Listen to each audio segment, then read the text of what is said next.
My first ministry position was youth pastor at People's Church in Truro, Nova Scotia. A church also was home to the Colchester Christian Academy, a little Christian school. As youth pastor, it made my life easy to find kids to connect with. The school provided me with a daily access to a bunch of teenagers, and every week we would easily have about 30 kids at youth group, and then for a larger event, about 50 kids would show up.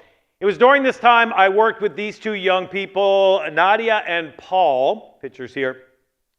Their different families started attending the church. They enrolled the kids in school, so I had them in youth group, and then I saw them daily at school. Paul came in at about 8th grade, and Nadia showed up a year later, and they were both in 9th grade class together. They were both challenging kids to have in group, extremely extroverted, very hyper, always clowning around, didn't really pay much attention. Neither one was a particularly good student. In a group of 30, those two plus this other boy that teamed up with them, they were a handful. Mike, it was a challenge. I got to admit, being youth pastor, pray for Mike and Amy. This youth is a challenge, to say the least. They never really panned out in the Christian school. They did have a lot in common in their personalities. It was hard for their kids, their parents to keep paying the tuition, to have them there, only to watch them keep failing the classes. So the young fella had been suspended for his behavior a couple times, I think, and his mom really couldn't handle him, and he had to go back and live with his dad. So I probably worked with the young fella 2 years, and then the girl 1 year, and then life moved them on, and I haven't seen them since. However, with the invention of Facebook, I was able to reconnect with their siblings. I never spoke to them, either one of them ever again, but I had connections with their families, so I kind of see what, how people do that. They put their life on. Something else they both had in common, they both were murdered. The girl a couple of years ago, and this young fella just this past week. So based on the details that their families posted about their lives and the news reports that I was able to read, I can read between the lines and conclude that both of them struggled to make wise choices and were not abiding by the biblical principles that their families tried to raise them with. So I can connect the dots and see how their lives concluded so tragically. Nevertheless, when I think back to being a youth pastor in 1995, I never would have thought that two of my kids would end up murdered. The other thing I know for a fact is that their loved ones' hearts are broken. Paul's mom was this lovely, sincere Christian lady who just tried so hard to raise her two sons up in the Lord, and I know she weeps for her son, and he had 5 kids, and I know she weeps for her grandchildren. And I say a prayer for them this past week, that the Lord would comfort these mourning parents. But there's not much else that can be done. Burying a child is something no parent expects to do. The pain is so deep. What can be done for this kind of heartbreak?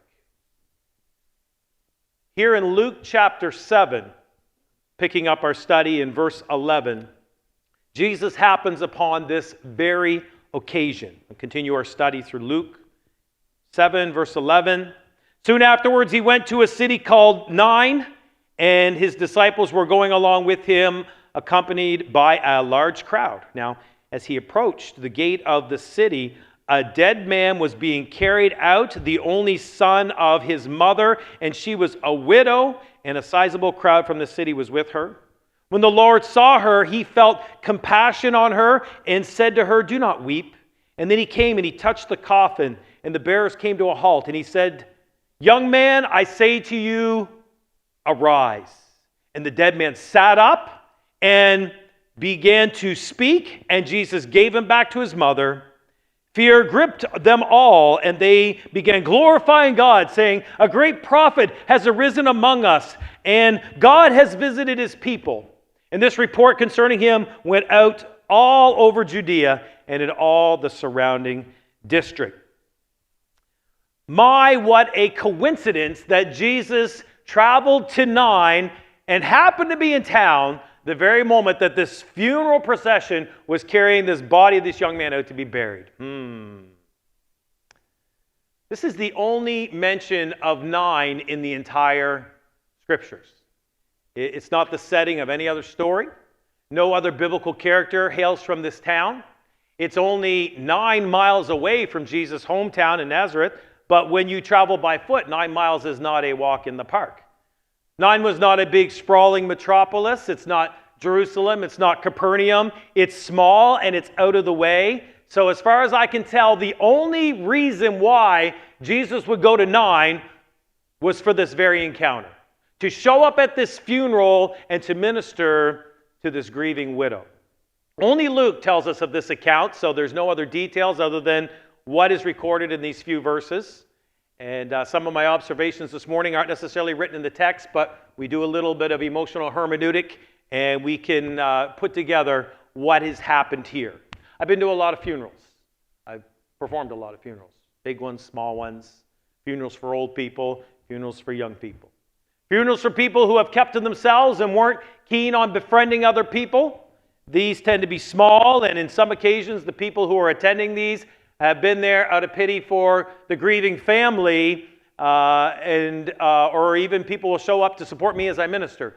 They don't even necessarily know the person who was deceased. And I've been to funerals of people who were dearly loved and influenced many people. So here's what I can tell you. Funerals of young people who were dearly loved by friends and family are always big funerals. Young people as a whole don't tend to go to funerals, but when a close friend or a classmate dies, the whole school shows up. Plus all of the friends and the relatives of the grieving mom and dad show up. And they're always very emotional occasions. People are generally in shock, perplexed. You hear people say things like, "Oh, he's so young. So much to live for, so much potential. I can't believe this happened."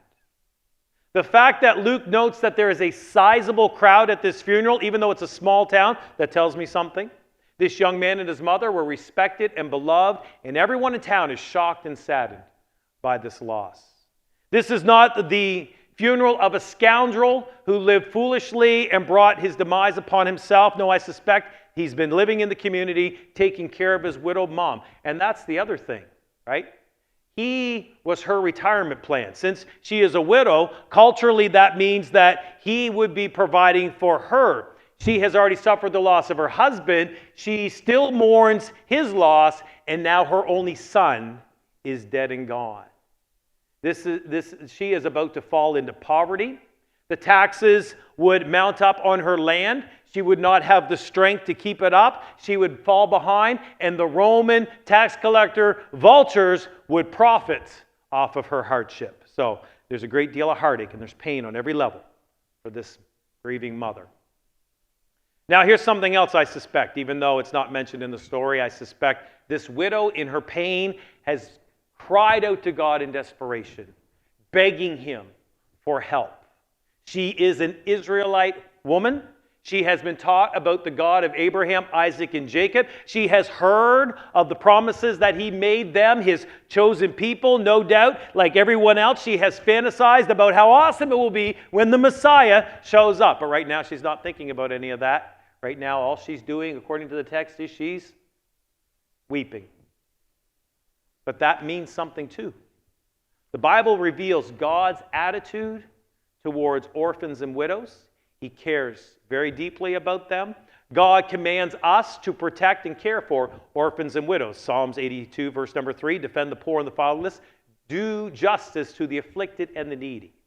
Husbands and fathers play an irreplaceable role in a family. When the man is not there, the wife and the children can suffer many ways. The Bible tells us that God himself steps in to fill the role of protecting and caring for orphans and widows. Psalms 68:5, the father of the fatherless and a judge for the widows is God in his holy habitation. Those who are helpless tend to take advantage of those who are helpless tend to get taken advantage of those who think they can get away with it. However, nothing escapes God's notice, and he will avenge orphans and widows. Psalmist chapter 10, verse 17 says, "You, Lord, hear the desire of the afflicted. You encourage them. You listen to their cry, defending the fatherless and the oppressed, so that mere earthly mortals will never again strike terror. God commands us to care for orphans and widows. When he gave the law of Moses to the Israelites, he gave instructions on how to treat the orphans and the widows with harsh consequences promised if they failed in their responsibilities. Exodus chapter 22. You shall not afflict any widow or orphan. If you afflict him at all, and he cries out to me, I will surely hear his cry. God says he hears the cry of the widow.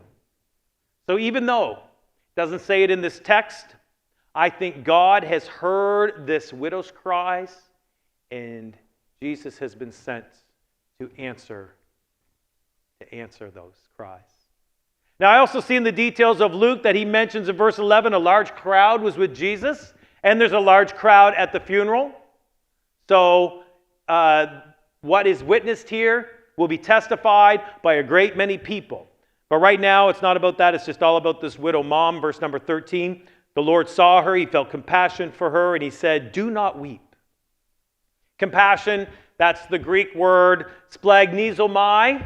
It's the Greek word, the root word is splagchenon, is the word for Greek word for bowels. Just sounds like bowels, doesn't it? It's kind of a guttural, kind of meaty word, right? Internal organs, intestines. Why would we use that word for compassion? Because it's where you get that feeling, right in there. When you're emotionally moved, it affects you physically. You feel physical pain. We may say, I'm heartbroken. My heart aches for someone. The young folks will say, gets you right in the feels. So I've heard. You know when you feel that the most, that splagnizomai, is when someone is suffering so bad they are wailing and they're crying uncontrollably. I think we all could look at that picture and understand, without saying a word, what these people are feeling right here. And the feeling of compassion makes you want to help. It makes you wish you could stop that pain and ease that suffering, that you could fix the problem. You could turn the mourning to laughter, the tears to cheers. Wouldn't it be great to be able to do something? But nothing is able to console this weeping widow mother because her son is dead. And the only thing that would take her pain away and stop her grief would be to see him come alive. Well, that's not possible any other time except on this day when Jesus happens to be in town. He's there to demonstrate that he is God, and that with God, all things are possible. And he does the most incredible thing that we can think of. He raises the dead. We've been singing about it all morning. My, how apropos. Verse number 14. And it came up, touched that coffin. The bearers halted, and he said, young man, I say to you, arise. And the dead man sat up and began to speak, and Jesus gave him back to his mother. So this is just the most amazing thing. Our God has the power to raise the dead. How would you feel if you were that mom? How would you feel if you were there seeing that happen? This is the greatest thing ever, because our greatest enemy is death. Death is coming for us all. Everyone who you love and hold dear is going to die. And everyone precious to you is going to be torn away from you, and you are going to be torn away from them in death. And that's a crippling thing. For many people, they can't bear to think about it. It scares them so much that they can't even live their lives. We are living in unprecedented times. People are so scared of death that they won't do things that were completely natural for people to do since the dawn of creation. People won't shake hands anymore. People won't give hugs. Jennifer, it's just killing you. You just can't hug everybody, isn't it? Like our huggers in here are just, they're in so much pain and sadness right now. It's completely normal to do that. We can't do that anymore. People can't visit their loved ones in the hospital. People can't send their kids to school. I can't go to Canada. Borders closed. My mom was sick and dying right now. I wouldn't even be able to. Hope you're doing all right, Mom. Good to see you. Well, I couldn't even go see her, right? Well, Pastor Rob, that's because of the virus. No, that's because of the fear of the virus and the fear of death. I believe that virus is a real thing. I could catch it, I could get really sick, and I could even die. I intellectually understand this. And yet, if someone asks me for a hug, I'm giving them a hug. If they stick their hand out, shake my hand, I'm shaking it. I'm not going to fear death, and I'm not going to be controlled by that spirit. Now, I'm not going to court it either. I'm not going to go around licking the toilet seats with the doorknobs around here. Just telling you right now. But we got to understand something. Biblical fact, folks. All of our days are numbered. Every one. Psalms 139. Your eyes saw my unformed substance. In your book were written, every one of them. The days that were formed for me, when they were yet was none of them. Job chapter 14, Job says, man who is born of woman is short-lived and full of turmoil, like a flower that comes forth and withers. He also flees like a shadow and does not remain. You also open your eyes on him and bring him into judgment with yourself. Who can make the clean out of the unclean? No one. Since his days is determined, the number of his months is with you, and his limits you have set, so that he cannot pass, Job writes. We all, for one reason or another, are going to die, and I hate that thought. But the good news is Jesus has conquered death, and he's promised to raise up all who believe in him. And this is why I have made it my life's purpose to teach people about Jesus, helping them know and understand God's promises. Because this right here, this can't save you, but this surely can. This can save you. And once you have Jesus and all of your loved ones believe in Jesus, you got nothing to worry about. Every day that he is recorded down for you to live, you will live. And when you die, you will be resurrected. So the question is, how do you want to live your days? In fear? In worry? What good does that do? Jesus says to us in Matthew chapter 6, of which of you, by being anxious, can add 1 hour to the span of your life? You can't add a single hour to your life by being scared and worrying what you might contract. And yet, that's how everyone is feeling. And at some point, Bible-believing Christians need to ask themselves, why? Why would someone put that on us and on our nation? Why would they do that? What are they trying to accomplish? Paul proclaims to the believer, God has not given unto us a spirit of fear, but he's given unto us a spirit of love, power, and a sound mind. You know what concerns me more than COVID? People staying away from church and staying away from God and staying away from prayer and staying away from praise, because that's where our love is exercised, our faith is strengthened, and our unity is reinforced. The devil always wants to isolate the individual and beat them up, but the Holy Spirit always wants to bring the people of God together to support and serve one another. This spirit of fear is not of God, and it is not necessary, because Jesus has conquered death. Amen? Do I want to die? No, not particularly. But I know when I do, I'm going to be better than I ever have been. Because Jesus has told me, and he showed me, and he's promised me, he will raise me back up. I will rise when he calls my name. No more sorrow.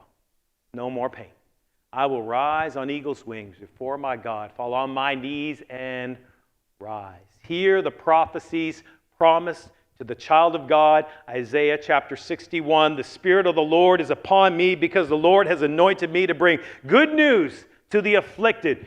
He has sent me to bind up the brokenhearted, to proclaim liberty to the captives and freedom to the prisoners, to proclaim the favorable year of our Lord and the day of vengeance of our God, to comfort all those who mourn and grant to all who mourn in Zion, giving them beauty for ashes, the oil of joy for mourning, the garment of praise for the spirit of heaviness, that we might be trees of righteousness, the planting of the Lord, that he might be glorified. Regain your confidence, child of God. Proclaim your faith based on his word. 1 Corinthians chapter 2, verse 9, but it is written, eye has not seen, ear has not heard, neither has entered into the hearts of man, the things that God has prepared for those who love him. No guilt in life, no fear in death. This is the power of Christ in me, from life's first cry till final breath. You know it. Jesus commands my destiny. No power of hell, no scheme of man could ever pluck me from his hand till he returns or calls me home. Here in the power of Christ I stand. We need to glorify God and proclaim this good news as loud as we can. The spirit of fear and heaviness and of mourning will be lifted when we glorify God and we proclaim the truth. Jesus is the resurrection and the life, and he gives victory over death. Now, getting back to this weeping mother and how Jesus is moved with compassion for her because of her weeping. There's an application in that I think we ought to engage in this morning. I'm inviting the praise team back up here now at this time. Please come on back up, folks.